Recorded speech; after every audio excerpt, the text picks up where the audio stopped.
657 run ಹೊಡೆದಾರೆ. ಹಾಗೆ ಶುಭ್ಮನ್ ಗಿಲ್ಲು ಹೊಡೆದಿದ್ದಾರೆ, Mitchell Marsh ಹೊಡೆದಾರೆ, Shreyas Iyer ಅವರು ಹೊಡೆದಾರೆ. ಅತ್ಯಂತ ಅದ್ಭುತವಾದ ಆಟವನ್ನು ಆಡಿದ್ದಾರೆ. ಆದರೆ ಗೆಲುವು ಮಾತ್ರ RCB ಸಿಕ್ಕಂಥದ್ದು ನಾವು ನೋಡ್ತಾ ಇದ್ದೀವಿ. ಇನ್ನು ಅದಕ್ಕೆ ಗರಿಷ್ಠ ವಿಕೆಟ್ ಪಡೆದವರು ಯಾರಪ್ಪ ಇದರಲ್ಲಿ? ಅತ್ಯಂತ ಹೆಚ್ಚು ವಿಕೆಟ್ಗಳನ್ನು ಪಡೆದಂಥವರು ನಮ್ಮ ಪ್ರಸಿದ್ಧ ಕೃಷ್ಣ ಕರ್ನಾಟಕದವರು GT. ಇವತ್ತು ಗುಜರಾತ್ ಪರವಾಗಿ ಆಡಿದಂಥವರು.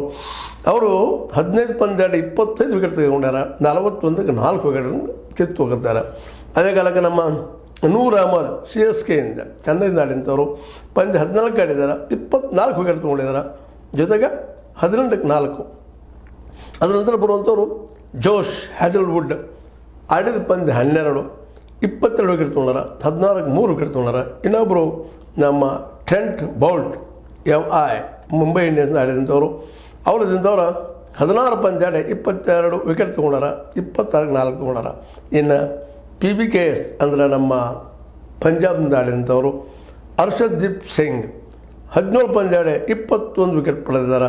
ಅದೇ ಕಾಲಕ್ಕೆ ಸಾಯಿ ಕಿಶೋರ್ GT ಗುಜರಾತ್ನಿಂದ ಆಡಿದವರು ಪಂದ್ಯ 15 ಆಡಿ ವಿಕೆಟ್ 19 ಪಡೆದಿದ್ದಾರೆ, 30ಕ್ಕೆ 3 ತೊಗೊಂಡಾರ. ಹಿಂಗೆ ಇವೆಲ್ಲ ಯಾಕೆ ಇವತ್ತು ಚರ್ಚೆ ಮಾಡಬೇಕಾಗಿದೆ ಅಂದರೆ ಗೆದ್ದ ಇತಿಹಾಸದಲ್ಲಿ ಆಡಿದವ್ರ ಹೆಸರು ಮರಿಲಿಕ್ಕೆ ಹೋಗಬಾರ್ದು ಅನ್ನೋ ದೃಷ್ಟಿಕೋನದಿಂದ ಇವತ್ತು RCB ಅಂತ 20 ಕೋಟಿಗಳನ್ನು ಗೆದ್ದ ಖುಷಿಯಲ್ಲದ. ಯಾಕೆ ಸಾಕಷ್ಟು ಇನ್ನೂ ದುಡ್ಡಿನ ಹೊಳೆದ